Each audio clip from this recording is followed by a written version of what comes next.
The air is heavier than it should be. You're trudging across a field thick with the smell of wet soil and rotting leaves, and every step seems to echo louder than it should, as if something under the ground is listening. The sky overhead is a bruised gray sheet, pressing down like a lid, and the warmth of summer hasn't so much faded as it has been ripped away, snuffed out like a candle in a gust of wind. 1 week ago, you could still feel sunlight on your skin, still hear insects humming in the grass. Now, the trees are skeletal, rattling their bare limbs in the cold wind like bones clattering in the dark. The Celts didn't imagine this as a gentle transition, a season easing into another. They saw it for what it was, a cliff, a trapdoor slamming shut. The bright half of the year ends and the dark half begins. And here you are, standing right on that hinge, teetering between light and shadow. It feels less like weather and more like a warning. The air thrums with unease, as though the season itself has a heartbeat. If you close your eyes, you swear you can hear it, a muffled drumbeat beneath the soil, steady and insistent. You exhale and your breath fogs like a countdown. This isn't just the end of summer, it's the opening of something else. The cattle are being driven down from their summer pastures, hooves clattering like distant thunder. The fields are stripped bare, stalks left stubbled and skeletal. But this isn't just agricultural bookkeeping. It's survival dressed as ritual. For the Celts, time wasn't measured by tidy calendars or numbers on a page. It was measured by whether you had enough grain stacked, enough firewood cut, enough meat salted to outlast the void of winter. Miss the mark now, and you don't see spring. But that isn't the only danger, because this season isn't just about hunger and cold. It's about the veil, the invisible skin between the living and the dead. And tonight, that veil grows thin. Look around. The land doesn't feel empty. It feels crowded. Every mist-shrouded hill seems to be hiding something. Every oak tree looks older than it should, its roots coiled like veins burrowing into another world. You try to convince yourself it's nothing. Just smoke in the air, just restless animals, just nerves. But you feel it. The eyes, watching, unblinking, not belonging to this world. That's Samhain. That's the ancient root of Halloween. Not costumes and candy, not inflatable pumpkins bouncing on suburban lawns. But this, the hinge of the year where life and death collapse into each other. Imagine standing before a locked door for 12 long months, hearing whispers behind it. And then, on this one night, without you touching it, the lock simply clicks open. That's what the Celts believed Samhain was, the seam in the fabric of time, the other world pressing close. You can't see it in daylight. You can't map it on a scroll. But right now, here in the mud, the edges blur. Some say the other world is a place of eternal summer meadows, rivers that glitter under an endless sun. Others insist it's filled with beings, gods, fae, ancestors, who don't think like humans do. They aren't evil, but they aren't merciful either. They look at you the way you might look at an ant, curious, indifferent, maybe even cruel. And tonight, that world presses against yours. Not enough for the veil to rip wide open, because if it did, you wouldn't survive. But thin enough for things to slip through. Beloved ancestors, perhaps. Hungry spirits, definitely. Tricksters, almost certainly. You don't know which you'll get until the door creaks, until the air stirs. That's why the villagers gather. Alone, your prey. Together, chanting around the fire, maybe you stand a chance. Think of the mood, not joy, not grief, but something in between. Half reverence, half dread. You don't hate Samhain, you fear it, and yet you crave it too, like standing too close to a lightning storm. It could kill you, but it also makes you feel more alive than any summer breeze ever could. You glance toward the hills, their mossy green slopes bulging like sleeping giants. Everyone knows they aren't just hills. They're hollow, honeycombed with unseen doors. And tonight, those doors are ajar. You brace yourself, cloak pulled tighter against the cold. You gather the last of the grain, pat the necks of the cattle herded close to the hearth, their wide eyes glinting with the same unease you feel. The feast, the rituals, the offerings, they're not optional. They're the only thing standing between survival and ruin. And here's the irony.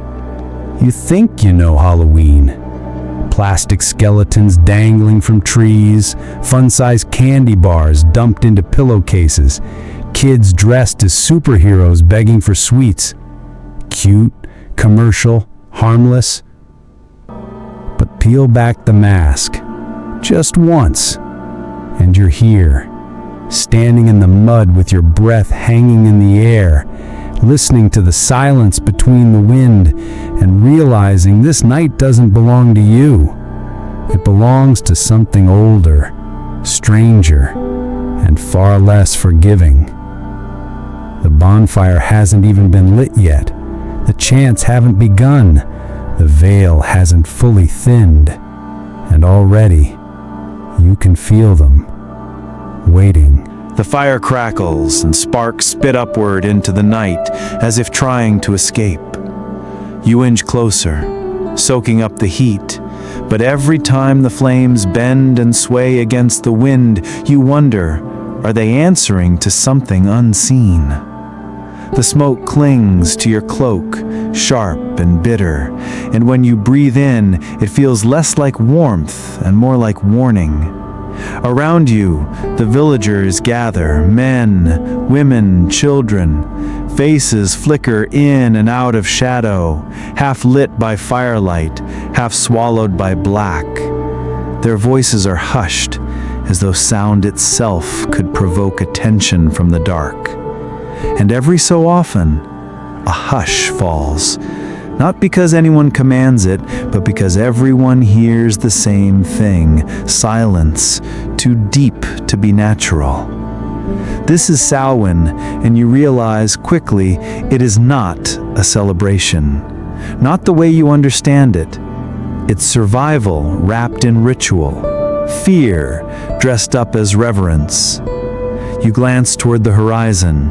The night is thick, heavier than any night before. No moon, no stars, just a suffocating black pressing in from all sides. It looks empty, but you know it isn't. That's the problem. The elders say this is the time when the dead walk close. The line between your hearth and the hollow hills is paper thin. For some, that's comforting. Grandparents, parents, ancestors might return, hovering at the edges of the firelight. For others, it's unbearable, because those same doorways don't just let family through, they let everything through. That's why the bonfire roars high on the hilltop, to welcome and to ward, to invite the loved ones and to keep the rest at bay. Sparks spiral upward like frantic stars, vanishing into the black. The fire is both shield and beacon, a fragile circle carved into a limitless dark. But the fire isn't enough, so the people do what they've always done. They set out offerings at the edge of the village, loaves of bread, bowls of milk, slabs of roasted meat. The best portions, not the scraps, because tonight the living are not the guests of honor. Tonight you feed the dead first, or you pay for it later. A shiver creeps down your spine when you hear it, faint laughter drifting on the wind. Or maybe it's the creak of wood, maybe both. You turn your head, straining your eyes, but see only shadows. They stretch and curl in ways that make your vision ache. Stories murmur around you, stories of the Aus Sea, the Fey folk, the hidden ones, the beings who slip through mist and moonlight. Forget Disney wings or glitter. These are creatures that test you, trick you, trap you. If you see them tonight, it's not a blessing, it's a trial, and one mistake could cost you everything. That's why you don't whistle, you don't call names into the dark, you don't wander from the circle of fire. You pretend not to notice when the wind bends like a whisper, shaping itself into your name. If you acknowledge it, if you turn your head, something will answer. And if it answers, it will not be kind. Even the animals know. The cattle huddled together, stamping and restless, their steaming breath rising in frantic puffs. They're protected with fire too, torches carried around the fields in wide circles, flames swinging like weapons. Because if the animals die, so do you. Winter doesn't forgive weakness. Then come the warnings, not fairy tales for children, but stories whispered with reverence. The man who forgot to leave bread, whose family wasted away within the month. The woman who mocked the rituals, laughed at the fear, and vanished into the mist. Her laughter still echoes, they say, though no body was ever found. These aren't stories you dismiss. They're history, wounds passed down so no one repeats the mistake. But here's the twist. For all the fear, you feel exhilarated. Your pulse quickens when the fire flares. Your breath comes faster when someone swears they saw a figure slip between the shadows. You're terrified, yes, but you've never felt more awake. The night feels alive, elastic, its rules bending. Anything could happen. And then the druid steps forward. A hush drops like a stone. His cloak is heavy, his face lined by years of nights like this one. He raises a green branch in his hand, and when he speaks, it isn't language the way you know it. It's guttural, raw, older than memory. You don't understand the words, but you feel them in your chest, vibrating in your ribs, pulling at something deep. From the great fire, smaller torches are lit. Families clutch them like lifelines.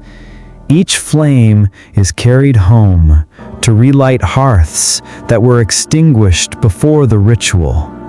The hearth isn't just a fire, it's protection. Without it, your home is defenseless, naked before the unseen. With it, you have a chance. The druid chants, the people murmur back, and for one suspended moment, the fear shifts. You're still afraid, but now you're armed. Ritual doesn't erase danger, but it gives you a way through. You stare into the flames, listening to the hiss and crackle, and a thought lodges in your mind. If the fire is both shield and signal, then maybe it's not just keeping them out. Maybe it's calling them closer. And you wonder who or what is already walking towards you in the dark. The smoke follows you home. It clings to your hair, your cloak, your skin, a bitter perfume that refuses to let go. You carry a torch in your hand, the flame trembling against the night air, fragile as breath. When you reach your hut, You kneel by the cold stones of the hearth and coax the new fire to life. The flame licks upward, small but determined, and at last the shadows retreat. For a moment, your house feels safe again, but you know that safety is an illusion. Tonight, the dead walk close. You lay out the table, and not for yourself. Bowls of bread, meat, ale, carefully chosen, carefully placed. The chairs are pulled close to the fire as if awaiting company. And perhaps they are. Perhaps they already have company. The air thickens as the food sits untouched. A strange metallic tang slides in, like wet stone or blood in water. You don't speak. Nobody speaks during this ritual. Words might be mistaken for invitation, or worse, insult. Silence itself becomes a prayer, a shield woven from restraint. Across the village, others do the same. Every home sets out a table for ancestors, leaving a seat for the ones who walked before. It is comfort, yes, the thought of your grandmother reaching for bread she once baked, your great-grandfather sipping the ale he once brewed. But it is also terror, because how do you know it's them? What if it's something else, something wearing their faces like a mask? That's the tension at the heart of Samhain, comfort braided with fear, love entwined with dread. Honor them, and you may be blessed with health, with fattened cattle, with fertile fields. Fail them, and you may inherit sickness, famine, ruin. The villagers never doubt this balance. They've seen too many who broke it. You remember one tale told in hushed tones, a man who mocked the ritual, refused to set a plate for the dead. By morning, his crops withered, his cattle fell ill, and his wife burned with fever. He fled, but travelers whispered he never escaped, that they saw him wandering the crossroads, muttering apologies to the night. So tonight, you sit quietly, honoring the unseen. The fire burns steady, but the house shifts around you. Floorboards creak where no one steps. Shadows ripple like they're making space for something invisible. Outside, a dog howls, low and mournful. You pour a cup of ale and set it by the fire. For an instant, it tilts, as if lifted to lips you cannot see. Your breath catches. The air grows colder, frost spreading through the silence. The room is no longer yours. It belongs to them. You do not dare look directly. That is the rule. Acknowledge without intruding. See without staring.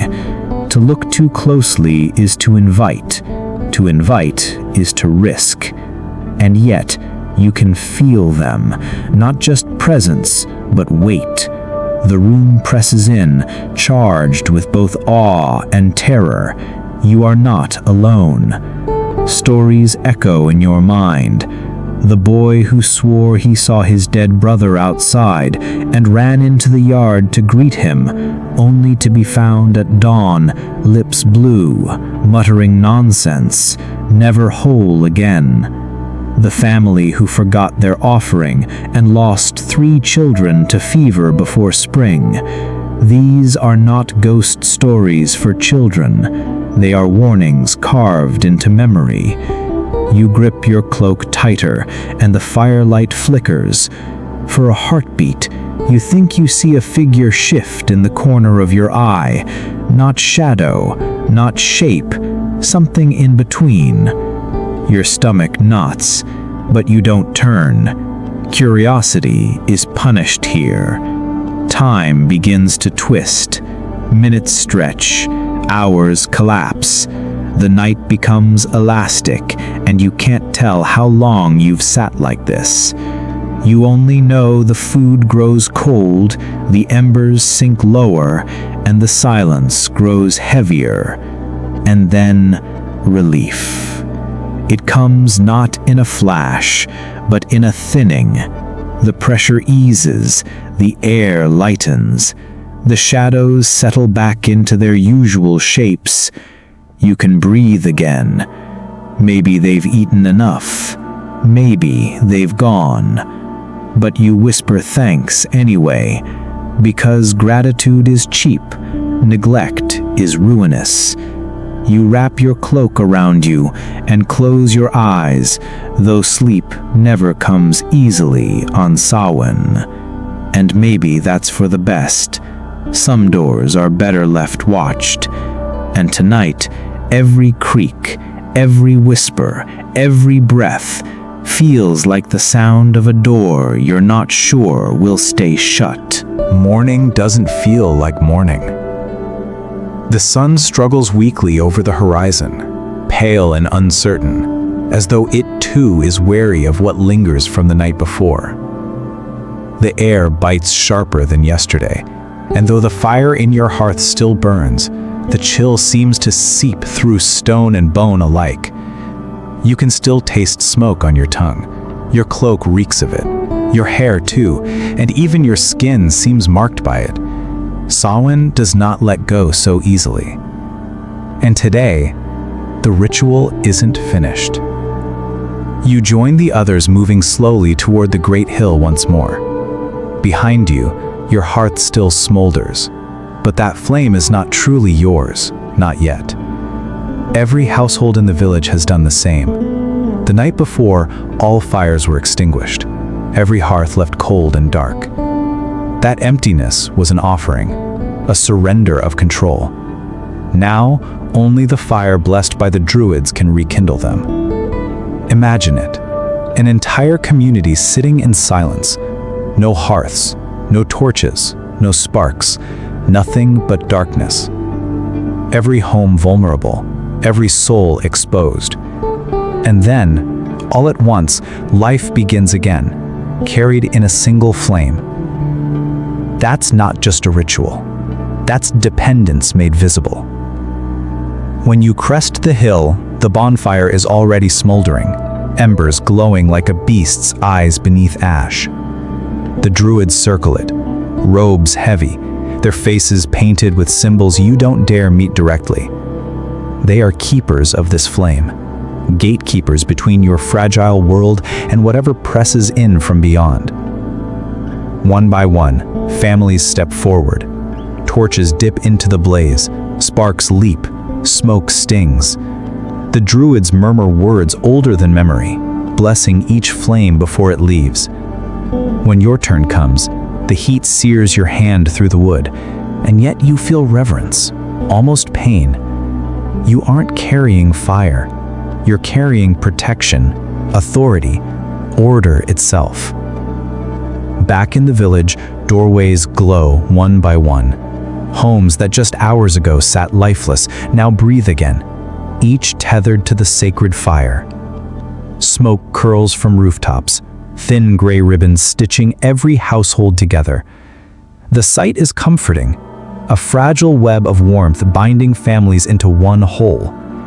But the fire does more than heat homes. It cleanses. You watch as livestock are driven past the smoke, the scent clinging to their hides. It purifies them, marks them. Some will live through the winter, others will not. The line is cruel but necessary. Those not blessed will be slaughtered, their flesh salted and stored. That's survival, a brutal mercy. Then comes your turn. You walk between smoldering torches, smoke curling into your lungs. It stings, burns, but no one protests. Not the coughing children, not the elders whose eyes water with the acrid air. You all emerge smelling of ash and flame, like clay pulled fresh from a kiln. Cleansed, claimed. The druids chant again, their voices like thunder muffled under the earth. It doesn't sound like prayer. It sounds like command. For all the feasting and laughter that will come later, this part of Samhain is deadly serious. Fire is not just warmth. Fire is law. Without it, winter is a coffin. With it, you might stand a chance. Later, back in your home, you stare into your hearth. The fire dances across the logs, the glow flickering across stone and wood. You imagine every family doing the same, every house connected by that single origin. For the first time in days, you feel unity, a fragile net stretched against the weight of the dark. But fire is not just protection. It is also exposure. Its light makes you visible. Its smoke carries your presence into the night air. The flame that shields you also marks you, a beacon for whatever else walks between the worlds. You are both hidden and revealed, both guarded and hunted. That's Samhain's law. Every blessing comes with a curse, every safety with a cost. Night gathers again. You feed the hearth, whisper thanks, but you know it isn't over. The veil hasn't closed. The dead haven't retreated. And as the logs shift and crackle, you hear it, a sound like a voice just beneath the roar of the fire. You lean closer, straining to catch it. But it is gone, leaving you with only the flame, the dark, and the gnawing certainty that someone or something heard you first. The fire steadies in your hearth, its low roar pushing the chill back just far enough for your stomach to remind you of what you've been ignoring: hunger. Fear and ritual don't feed bellies, and now the village turns to the part of Samhain that almost feels human again: the feast. The air outside is sharp and electric. Smoke coils from dozens of chimneys, carrying with it the scent of roasting meat. The smell is thick, irresistible, and it pulls you toward the great hall, where long wooden tables groan under the weight of food. Cauldrons of stew bubble with herbs hoarded from months. Platters of pork glisten, fat hissing as it drips into the flames. Piles of oatcakes, cheese, honeycombs, and dried berries tower high, the best offerings of the year gathered in one place. Ale sloshes in horns and cups, sour sweet and strong enough to burn your throat. After weeks of rationing, this abundance feels obscene, almost reckless, and yet everyone knows it's temporary. The winter will thin it out. Tonight you gorge, because tomorrow the long hunger begins. The hall is alive. Laughter erupts louder than you've heard in months. Children dart between benches, cheeks flush with drink and warmth. Elders sit near the fire, their voices heavy with memory. But make no mistake, the feast isn't indulgence. It's politics, survival, law wrapped in merriment. Disputes are paused, rivalries suspended. Samhain demands it. This is sacred law. During the season, hostilities halt. Break the truce, and you don't just risk your neighbor's anger, you risk curses, famine, ruin. Everyone remembers the tale of the chieftain who ignored the peace, who raided on Samhain night, only to wake with his cattle vanished, his warriors sick, his name spat like poison for generations. Whether true or not, no one gambles. Tonight is for binding, not breaking. You watch as arguments simmer into resolution. A man accused of stealing grain swears by the fire that he is innocent, and the druids watch silently, their judgment in the weight of their stares. He offers restitution, Not because anyone fully believes him, but because lying on Samhain is binding misfortune to your bloodline. The crowd accepts. Life continues. And so, alliances are struck, marriages whispered about, debts forgiven or cemented, feuds quieted, for now. This isn't just a feast, it's the heartbeat of survival. Alone, no family will endure the winter. Together, maybe. And Samhain provides the stage for this fragile unity. You sit, ale warming your veins, listening to the fragments of conversation around you. A young warrior brags about his cattle, his voice cracking as he tries to sound older. A woman laughs, reminding him he still squeaks like a boy. Two elders argue over land, but with softened tones, hands steady as they drink. It feels like theater, and every villager plays their part. The druids sit apart, watchful. You wonder what they see in the flicker of the flames that you cannot. Do they know which bargains struck tonight will last and which will collapse into betrayal? You don't ask. Some knowledge is heavier than fire. The hall swells with heat and noise. Songs rise, some joyful, others mournful. The young stomp the floor and dance, while the old close their eyes, remembering voices long gone. And in the torchlight, faces blur, the living and the dead, the present and the past, joy and grief melting into one. Plates of food are carried outside, left on doorsteps, at crossroads, on hilltops. Offerings continue even in the midst of indulgence. The line between honoring the dead and feeding yourself is thin, and tonight it disappears. You eat, they eat. You live, they linger. No one forgets. By the time your stomach aches and your head spins, the hall begins to quiet. Bodies slump against tables, laughter softening into murmurs. The air feels thick with heat and ale and breath. For a few hours at least, fear has been dulled. You've been allowed to believe in fullness, in survival, in the possibility of spring. And yet, the dead haven't left, the fae haven't gone, the veil hasn't closed. The feast comforts, distracts, binds, but it never erases the truth. Step outside, and the cold sharpens again, reminding you of the bargain still in place. You carry the fullness in your belly, yes, but also the fear that clings like smoke. That is the rhythm of Samhain. You feast, you honor, you fear, you endure. And as you glance toward the hills, dark and swollen under the moonless sky, you know the night is not finished. The door between worlds is still ajar. The feasting leaves your body heavy, your head buzzing with ale, but rest is impossible.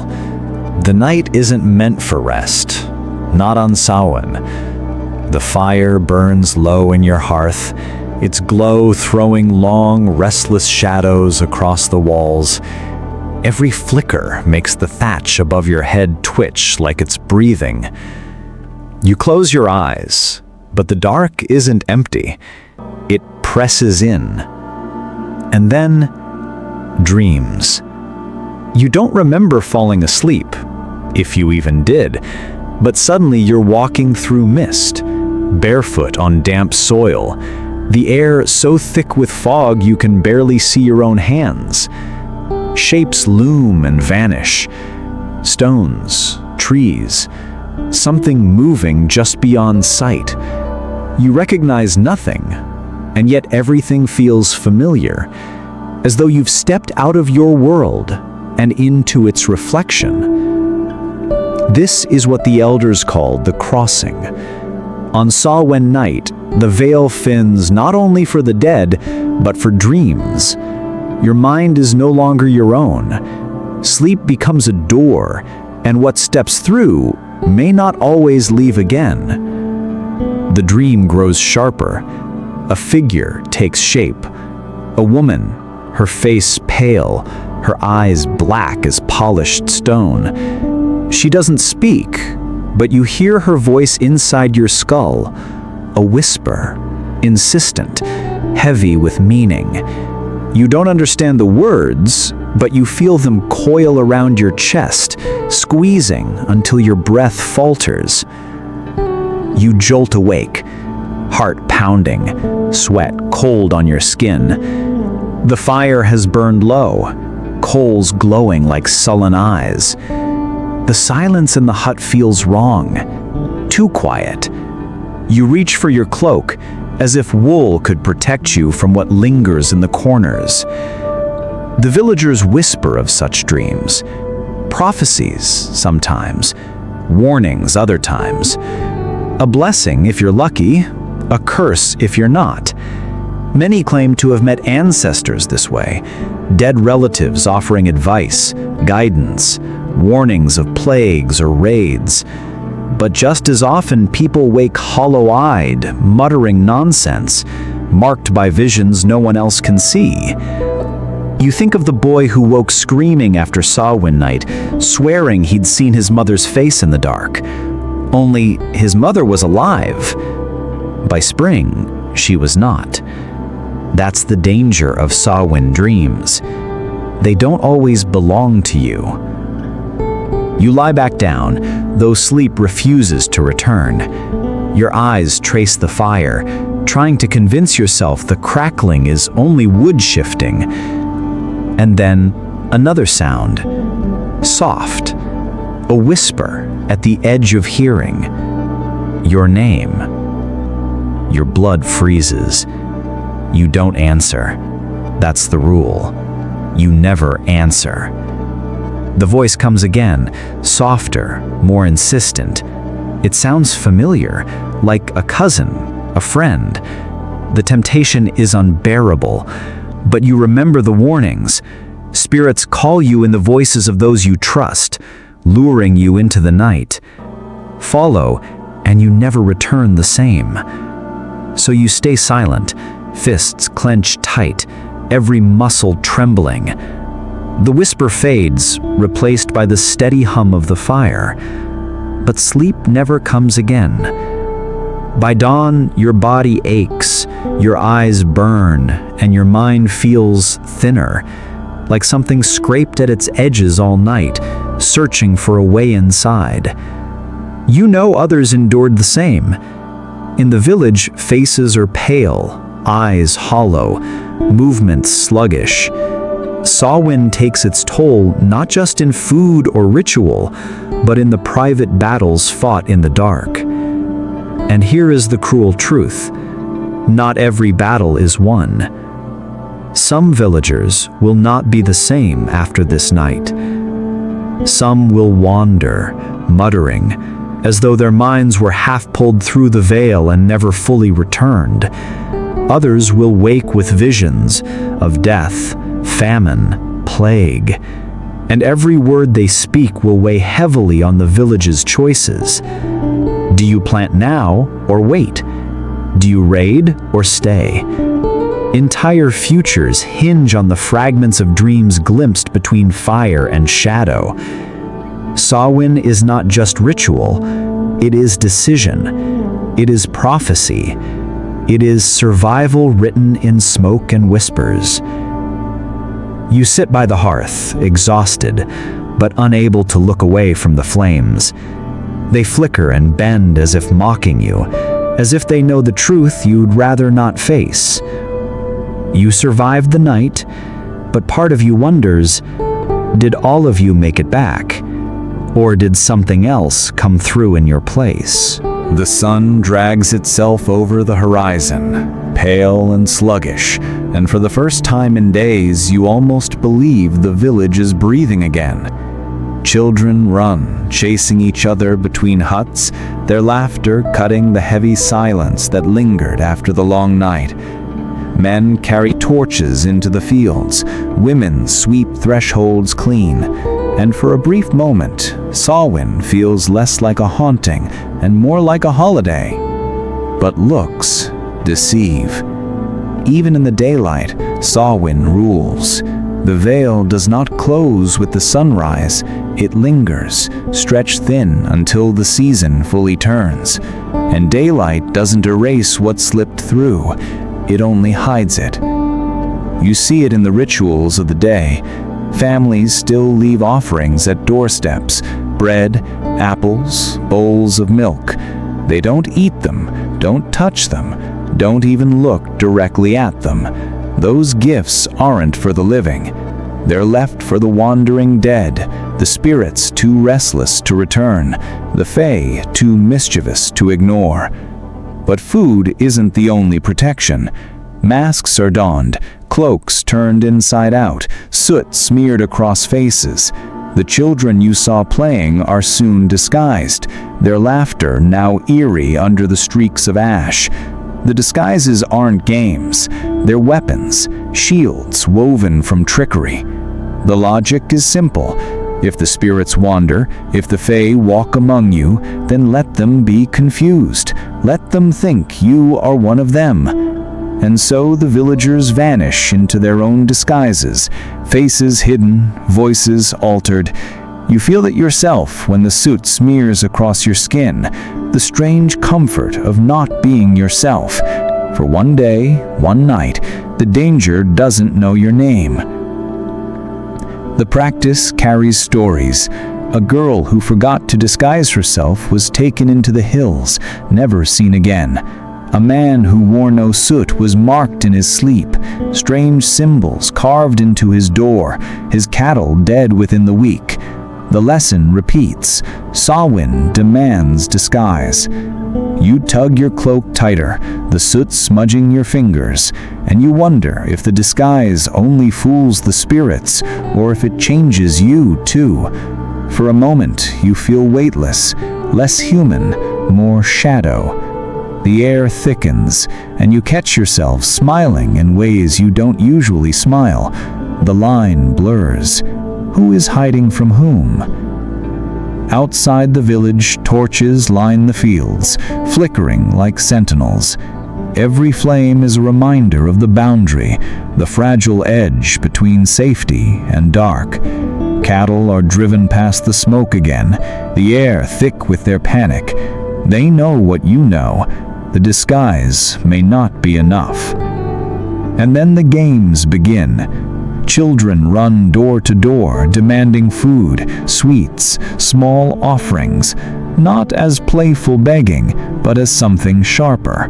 This is not innocent fun, it's a threat, a mirror of the spirits themselves. Give or be punished. Refuse, and you risk anger. It is ritual turned theater, fear disguised as play. For a moment, the line between past and present collapses. You see how easily this becomes the trick-or-treating you know, how easily soot and masks become plastic fangs and painted pumpkins. The ritual survives, even when the meaning is forgotten. But standing here, with ash on your face and fear in your throat, you feel the raw truth of it. Trick-or-treating isn't cute. It's survival masquerading as fun. The day wanes quickly, shadows stretching longer, sharper. The disguises grow heavier as the sky bruises again. Laughter fades into watchfulness. The torches are relit, the offerings refreshed. Everything about the day feels like one long preparation for the night still to come.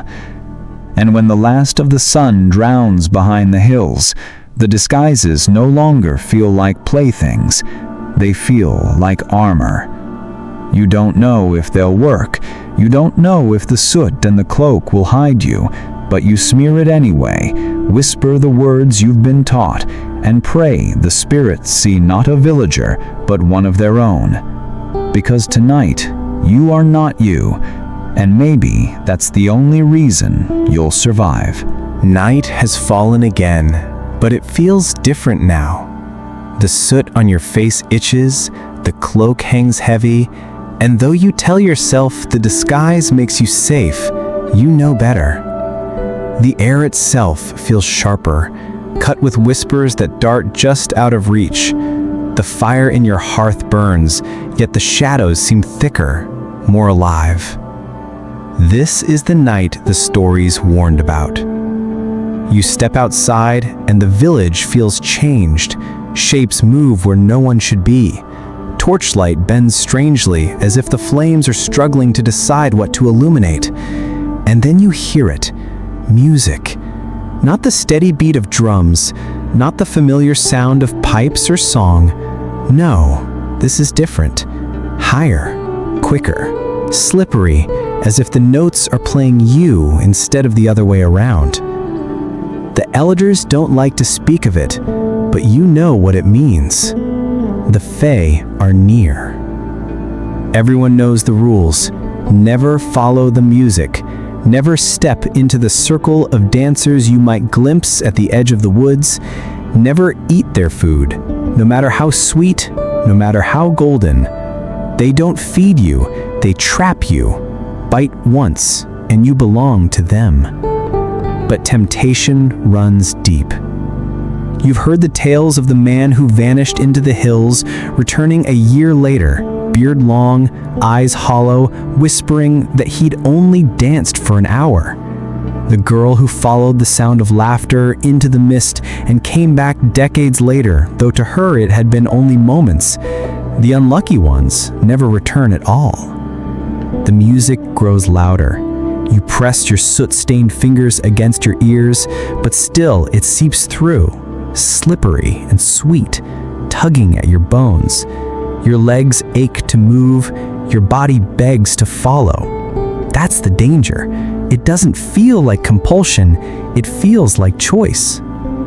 You stagger back toward the firelight, breath ragged, heart hammering, and only then does the music fade, dissolving into the rustle of wind through branches. But you know it's not gone. It's waiting, patient, at the edges of the light. Around the village, others cling to their rituals. More offerings are left out, apples, honey, roasted meat. Every threshold is marked with ash, every doorway with words meant to bind. Yet still, the stories spread of those who hear knocking at their doors, voices of loved ones calling from the dark, and everyone knows it isn't them. It's never them. The fire crackles behind you, the only barrier you trust. Flames spit upward, their light catching the faces of those around you, soot-blackened, strange, almost inhuman. For a moment you wonder if the disguises have worked too well, if the fire can't tell the difference between villager and spirit anymore. A child laughs, high and sharp, and the sound cuts through the hush like glass. Every head turns, every body stiffens. Because for a heartbeat, that laugh didn't sound human at all. And then silence. The kind that squeezes your lungs, that thickens the air. You stare toward the hills, their dark slopes looming under a sky stripped of stars. You've been told all your life that those hills are hollow, riddled with doors to the other world. Tonight, you believe it. You can almost see them, faint outlines of arches etched against the black, waiting to open. Your torch sputters, the flame shrinking low. Panic seizes your chest. Fire is life, and without it you are exposed. You strike it against the ground, coaxing sparks, desperate for light. When it flares again, relief floods your body, until you notice the ground where you struck it. A footprint. Not yours, not human. The print is long, narrow, its edges sunk deep into the soil as if the earth itself recoiled. It faces the village. It faces you. You step back, bile rising in your throat. Around you others whisper prayers, their voices trembling. The fire blazes higher, sparks roaring upward as though an answer. But the footprint remains, carved into the mud, proof that something has already crossed over. And you know then what everyone fears, but few will admit. The disguises, the offerings, the fire, they're not enough. Not this time. Something is walking among you. The footprint burns in your mind long after you've stepped away from it, long after the fire roars higher, long after the villagers murmur reassurances they don't really believe. You can still see its shape, too long, too narrow, too deep, like something pressed into the soil, not just with weight, but with intent, a mark left to be found. The night has teeth now. You stay close to the fire, but even here the air shifts in strange ways. The smoke doesn't rise properly. It curls low, creeping along the ground as though it's searching. Sparks leap and vanish too quickly, swallowed before they reach the sky. And every gust of wind feels like a breath, hot against the back of your neck. That's when you remember the oldest stories, the ones rarely spoken aloud. Not just spirits, not just fae, but things darker. Beings too ancient to name, too vast to fit neatly into prayer or offering. Some say they're gods, others that they're the shadows of gods. Whatever they are, they don't step through the veil to visit, they push through to consume. The druids sense it too. Their chants grow harsher, sharper, not soothing, but commanding. They draw symbols in ash across the stones, across their own arms, across the foreheads of trembling children. They do not speak to the people, they speak to the dark. They bargain, they demand, they beg. You don't know if the dark listens, but you know it answers. The torches along the fields sputter, one after another, like eyes closing. Panic stirs in the crowd. People clutch their cloaks, their children, each other. The druids bark orders, voices carrying across the night, but even they cannot hide their unease. Fire was supposed to hold the dark at bay. Fire was supposed to shield you. If it fails, what then? And then the cold hits. It drops fast, sudden, a shudder that cuts through bone. The kind of cold that isn't weather, it's presence. Breath clouds thick in front of you, and your fingers ache as if frost is already forming beneath your skin. Around you, whispers rise. Some say they saw eyes in the trees. Others swear the ground shifted, like something massive rolling just beneath the soil. The fire flares violently, a column of sparks clawing into the black sky. For an instant, the whole village glows as bright as day, and you see them. Shapes. Not clear, not solid, but there. Dozens, hundreds, standing just beyond the light, pressed close to the circle of fire. Your breath catches, your body freezes, the world holds still.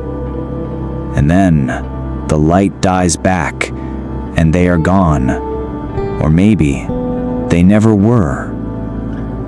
The druids shout louder, voices cracking. They throw herbs into the flames, the smoke hissing green and bitter. The crowd stirs, half in terror, half in ecstasy. Fear has a way of tipping into frenzy. Some begin to chant with the druids, their voices wild, desperate, as though louder words might seal the cracks in the veil. But you don't chant. You can't. You only stare into the dark, waiting for the next flicker of fire to reveal what you already know is there. This is not just survival anymore. This is negotiation. The offerings, the disguises, the feasts, these are not gestures of peace. They are currency, payment, and tonight, The price may be higher than usual. You remember the stories of past Samhains, when whole herds vanished overnight, when villages awoke to find their wells poisoned, their children sick, their chiefs dead. Punishments, they said. Failures of ritual, or perhaps just whims of the otherworld. The logic doesn't matter. The result does. And now, standing in the crackle of the fire, staring into the shadows pressed too close, you realize the truth. You are not celebrating Samhain. You are surviving it. And survival is never guaranteed. The fire roars, defiant, but your eyes can't stop drifting to the dark beyond its circle. Every gust of wind bends the flames, and each time you brace yourself, waiting for the moment when the light won't snap back, when the shadows will rush in and swallow everything. The druids press harder now, their voices cut like knives, the rhythm of their chants sharp, relentless. You don't understand the words, but you feel them. They scrape at the marrow in your bones, they tighten your chest, they pull at something in you that doesn't want to be pulled. Some villagers join in, their voices breaking. Others just rock silently, eyes wide, lips trembling.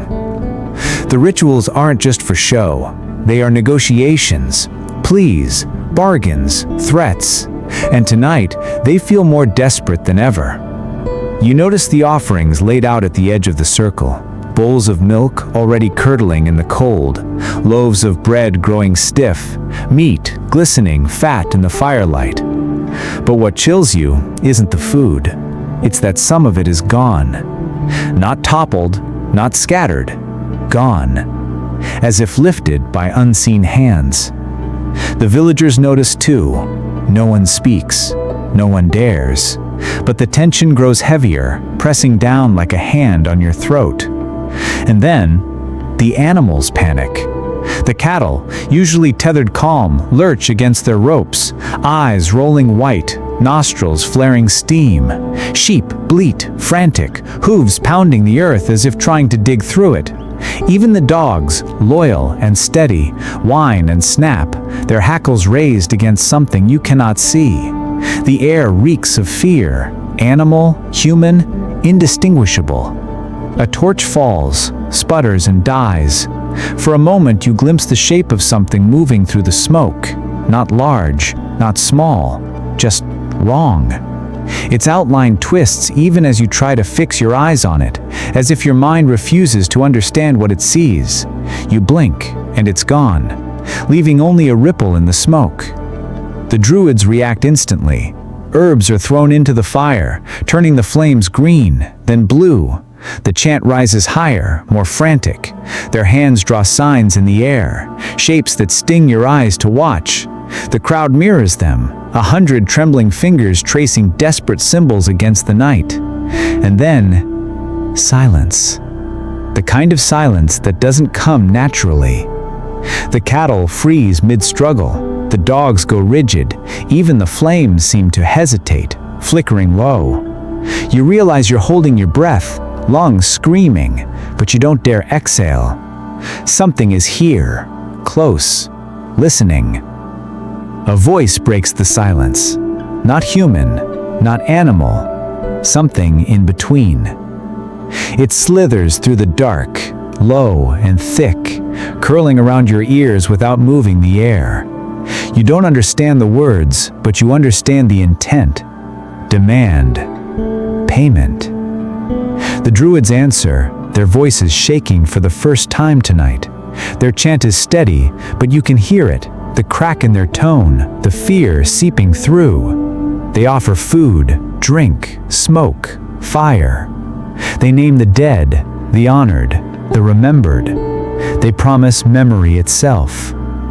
The voice fades. The fire surges back, wild and hungry, as though it has inhaled the offering. The villagers sag, shoulders dropping loose, breath shuddering from clenched throats.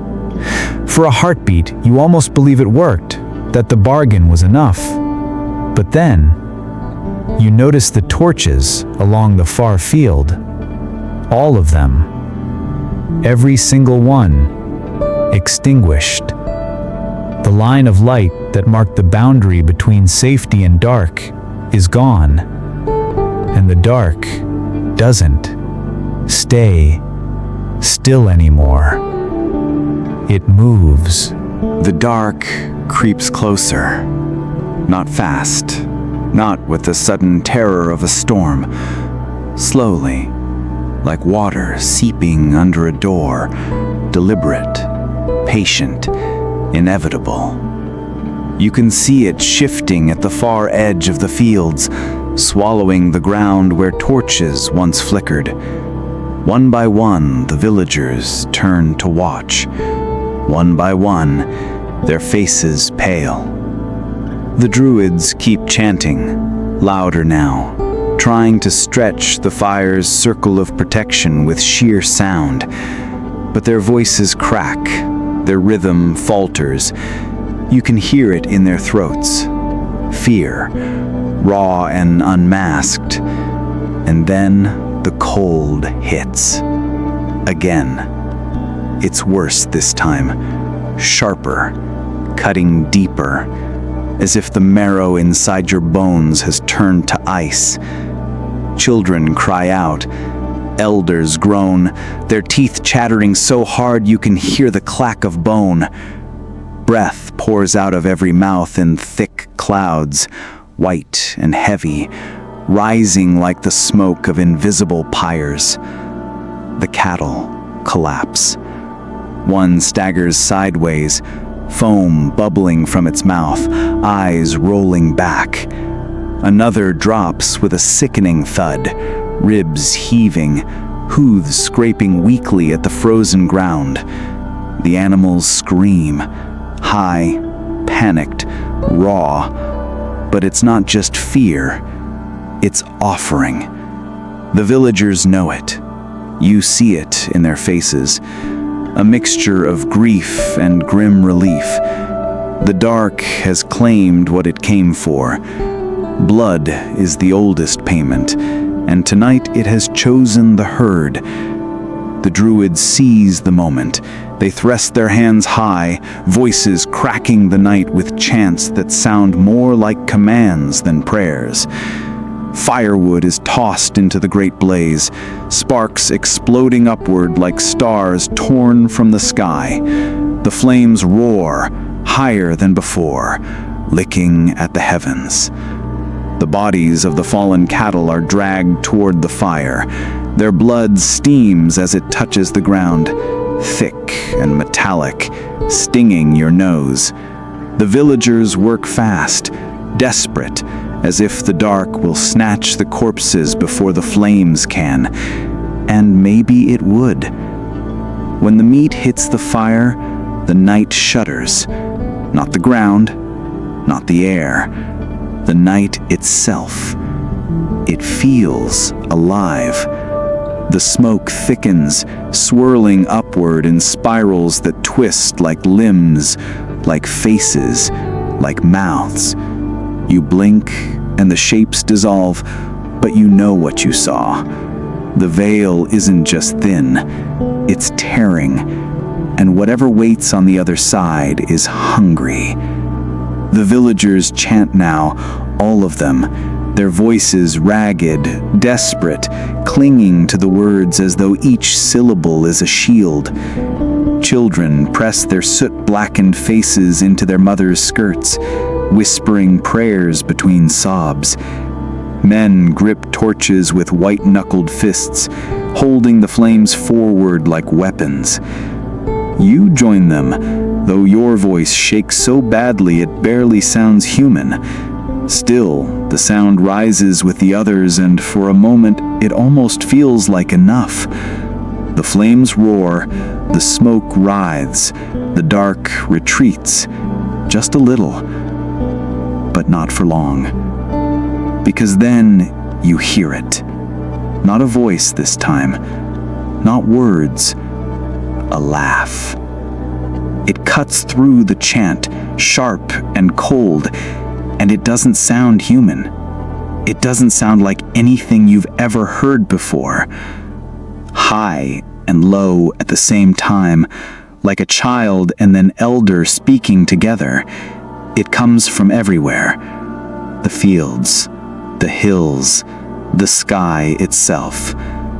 The chant falters, the fire spits, your torch flickers. The laugh rises, spreading, echoing, bouncing across the land as though the hills themselves are mocking you. And in that sound is a truth you don't want to face. The offering wasn't enough. The feast, the disguises, the bread, the milk, the cattle, it wasn't enough. The dark is still hungry, and now it knows your name.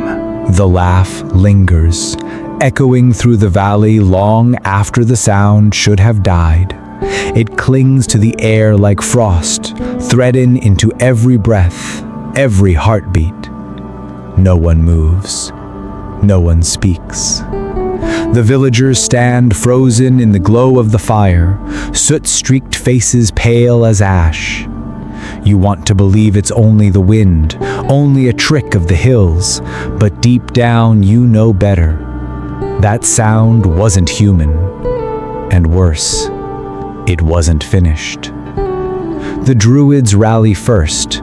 Their voices rise again, chants sharpened into something harsher, angrier, as if they can shout the laugh away. They cast herbs into the fire, sparks bursting green and yellow, the smoke curling upward in frantic spirals. But you see the fear in their eyes. They are not leading, they are stalling.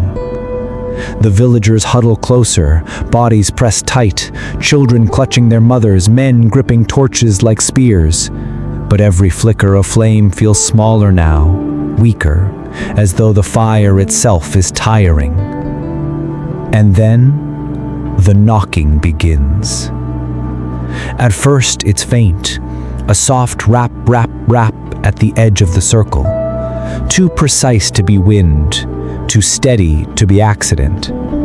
The sound creeps along the boundary of the firelight, moving from hut to hut, from field to field, as if testing, searching. Each time it comes, the crowd stiffens, breath held tight, until the fire crackles and the knocking fades.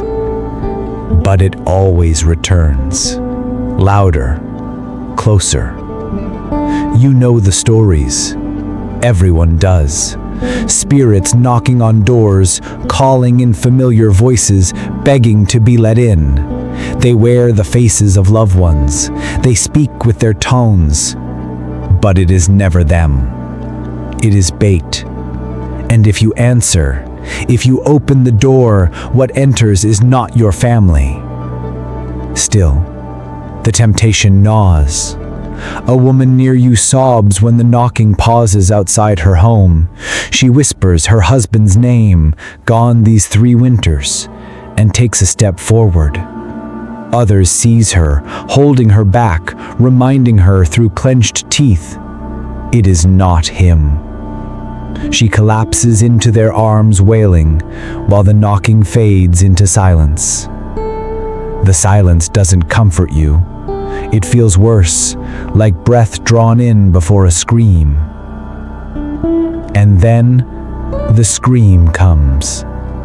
It tears through the night, shrill and raw, shattering the chants, breaking the rhythm. It comes from the far edge of the village, near the fields. Everyone turns at once, but the firelight doesn't reach that far. All you see is black. A man runs into the circle of light, his face streaked with soot and blood, his eyes wild. He stumbles, gasping, clawing at his chest as though something followed him. He tries to speak, but no words come, only a gurgle, wet and choking. His knees buckle, and he collapses at the fire's edge. The crowd erupts. Children scream, women clutch their faces, men shout in panic. The druids surge forward, trying to restore order, but their chants are drowned in chaos. You stare at the fallen man. His body convulses once, twice, then stills. His mouth hangs open, eyes wide. And in the reflection of his glassy stare, you see it. Movement. Behind you. Around you. Watching. The laugh returns, louder this time, closer, and suddenly you realize the knocking was never to be let in. It was to distract you, to keep your eyes turned the wrong way, because whatever was waiting in the dark is already here. The fire no longer feels safe. It spits and cracks, its light too fragile to hold back the weight of the dark pressing in. Every face around you glows with fear, eyes darting, hands trembling, voices swallowed before they can rise. The druids shout for calm, but their words sound hollow now, authority stripped bare by terror. And then the first torch goes out. One moment it's burning, a small flame in a soot-streaked hand. The next, it vanishes, snuffed out with a sharp hiss, leaving only smoke curling upward. The villager holding it screams, dropping the stick, clutching his hand as if frostbite struck in an instant. Panic ripples through the crowd.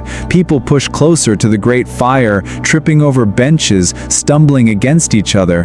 The druids bark commands, voices ragged, but the fear is stronger than their authority. Every instinct screams at you, the light is shrinking. And then a figure appears. At the edge of the firelight, it wavers, half-formed, more shadow than flesh. You blink, and it shifts, taller, then smaller, then both, a shape trying to decide what it wants to be. For a heartbeat, it looks like someone you know, a neighbor, a cousin. But then the fire spits, the light bends, and you see the truth.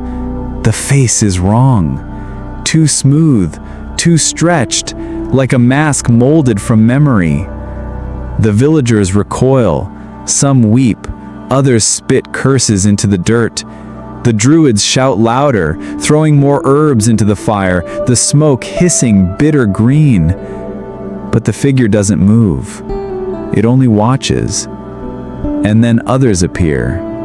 1, 2, a dozen, 100, all circling the fire's glow, their bodies rippling like heat haze, their faces shifting with every flicker of light. Some look like strangers. Some look like people you lost. Some look like people standing right beside you. That's when you understand. The disguises, the soot, the cloaks turned inside out, they weren't meant to frighten these beings, they were meant to confuse them, to make it harder for them to choose, to blur the lines between human and spirit so they couldn't decide who belonged and who didn't. But now with the fire shrinking, the disguises feel thin. The chanting grows frenzied, the druids' voices cracking as they slash their hands through the air, drawing signs you can't follow. Smoke curls into the night, thick, bitter, suffocating. The crowd joins in, voices breaking, fear spilling into sound. The shadows don't retreat. They move closer. One steps forward and the fire bends toward it as if drawn by its presence. The face shifts again, and this time you see someone you know, your mother, but she's alive, safe, at home. And yet, here she stands, smiling too wide, eyes too dark. Your breath catches, your knees weaken. Part of you wants to reach out, to touch, to believe, but you remember the warnings. They wear the faces of those you love, but they are not them. They are bait wrapped in memory. The figure tilts its head, smile widening, eyes glinting in the firelight. And then, in a voice that makes your blood run cold, it speaks your name. The crowd gasps, the druids shout, the fire roars, spitting sparks like arrows, but the figure doesn't waver. It knows you. It calls again, your name curling in the air like smoke, like a hook. Every instinct screams at you, don't answer, don't look, don't move. But your body trembles, torn between terror and longing. Because in that moment, with the fire shrinking and the dark closing in, the most dangerous thought of all takes root in your mind. What if it really is her? The figure waits. It doesn't blink, doesn't breathe. Just stand at the edge of the firelight, wearing your mother's face like a mask pulled too tight. The sound of your name still lingers in the air, vibrating through your chest. Every muscle in your body wants to move toward it, away from it, anywhere but here. The druids shout louder, voices raw, their chants snapping like whips. They throw more herbs into the blaze, the fire bursting briefly with blue sparks. The crowd echoes them, desperate, voices shaking as they stumble over syllables half forgotten. It feels less like prayer now and more like panic, an entire village trying to shout reality back into place. The figure tilts its head, smiles, steps closer, and the fire bends toward it, shrinking back as if afraid. The crowd recoils, children screaming, parents clutching them tight. A man swings his torch, the flame trembling wildly, but the figure doesn't flinch. It just stares. Then, more shapes press in, faces flicker. Your neighbor, your cousin, your friend, each warped, each wrong, each smiling too much. They call names, not all at once, not in unison, but one by one, like hunters separating prey from the herd. You see people falter. A young woman sobs when she hears her brother's voice, gone these 10 years. She lurches forward, arms outstretched, before two men drag her back, holding her down as she screams. Another villager whispers a name under his breath, too softly for anyone else to hear. But the shadow wearing his dead wife's face tilts its head, as though it heard anyway. The fire crackles, spits. Smoke thickens, acrid and bitter, burning your eyes. The druids bark new chants, their words a desperate hammering. One raises his staff and slams it into the earth. Sparks leap. For a heartbeat, the figures recoil, their faces flickering like candle flames. And then the laughter returns. It rolls across the hills, deeper now, louder, layered with voices. A child, a woman, an old man, all laughing together, all wrong. It shakes the ground beneath your feet, rattles the timbers of the huts, makes your teeth ache in your skull. The figures don't flinch. They join. And in that laughter you hear the truth. This isn't negotiation anymore. This isn't a ritual. This isn't balance. It's invasion. The veil hasn't thinned. It's tearing. The druids shout, voices breaking, hands raised high. The fire blazes, sparks shooting into the night like 1,000 stars. But the shadows don't fall back. They press closer, grinning, calling, reaching. And then one of them steps fully into the light. The disguise shatters. The skin melts away, skin sagging like wax, eyes hollow, mouth too wide, filled with teeth that don't belong in any human skull. The body stretches, jerks, limbs bending wrong. It screeches, not laughter, not words, just raw hunger made sound. The villagers scream, torches scatter. Some fall to their knees, praying. Others run, bolting into the dark despite the warnings, their shapes swallowed instantly. You can still hear them screaming after the shadows claim them. The druids bellow commands, their chants frantic, desperate. One throws himself into the fire, staff raised, the flames climbing his robes. He howls words you don't understand, but the blaze responds, roaring higher, brighter, lashing outward like a whip. The creature staggers back, its form rippling, shrinking into the dark. But for every one that recoils, 3 more press closer. And you know then, with a clarity sharper than fear, this isn't about fire. This isn't about offerings. This isn't about disguise. It's endurance. The druids aren't protecting you. They're buying time. And the night is nearly over. The night stretches into something endless. Time no longer feels measured by stars or firelight, but by the rhythm of fear. The crackle of flames, the hiss of smoke, the pulse in your throat that never slows. The druids chant until their voices shred raw. The villagers cling to each other, soot-smudged and trembling, and still the shadows linger. They don't attack outright. That would almost be easier. Instead, they toy. They whisper names, mimic voices, laugh with mouths that don't match their faces. They press close enough for you to see their outlines, then melt back into the dark, patient, waiting. And you begin to understand their cruelty. They don't want to kill you, not yet.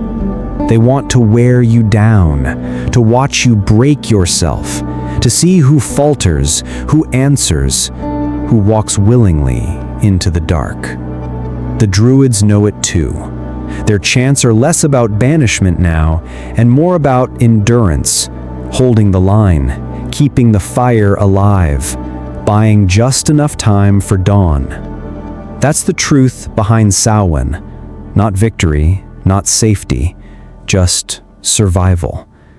If you last until the sun rises, you win.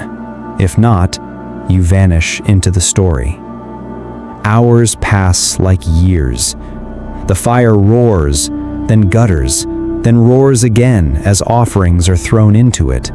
Grain, meat, even prized possessions. A woman weeps as she tosses her wedding brooch into the flames, the silver swallowed in seconds. Better to lose memory than life. Children are lulled into restless half-sleep, their soot-smeared faces twitching as they dream. Elders mutter prayers, some in voices steady, others breaking with fear. A few men stand guard with torches, though you can see their hands shake, the flames wavering dangerously close to going out. And then, change. The laughter fades, the whispers grow thin. The figures press back, their outlines blurring, their faces dissolving into smoke. For a heartbeat, hope flickers in the crowd. Could it be? Could the night finally be breaking? The druids seize on it. Their voices rise triumphant now, as though they've won. They call out words thick with power, their arms raised to the sky. The villagers join, ragged but eager, pouring every shred of strength into the chant. The fire roars higher, painting the world in furious orange. And then, the hills move. At first you think it's smoke, or maybe exhaustion. But no. The hills themselves ripple like the earth is breathing. Shapes swell beneath the ground, massive, coiled, shifting. The soil groans, stones crack, and suddenly you realize those weren't hills at all. They were mounds, doors, and now they're opening. A sound rises from within them, not laughter, not whispers, something deeper. A moan, a roar, a note so low it shakes the marrow of your bones. The fire sputters, the druids falter, the villagers scream. The shadows you feared were only the beginning. Something larger is coming through. The druids react with fury, not fear. They slash their hands through the air, voices breaking into primal roars. One by one, they step into the fire itself, robes igniting, bodies writhing in pain, but voices unbroken. Their screams twist into chants, their sacrifice feeding the blaze until it becomes a wall of flame, a dome of searing light. The hills tremble, the moan grows louder, but the fire holds. For now. The villagers collapse, sobbing, praying, clutching each other in the choking smoke. You don't move. You can't. Your body is ash and terror, your mind hollowed out by what you've seen. And then, dawn. It doesn't rise fast. It creeps. A faint light smears across the horizon, pale, hesitant, but enough. The fire flares once more, the shadows scream, the hills groan, and then silence. The sun edges over the land, the veil closes. The dark is gone. The druids lie in the ashes, their bodies charred, their voices silenced. The fire smolders, weak but alive.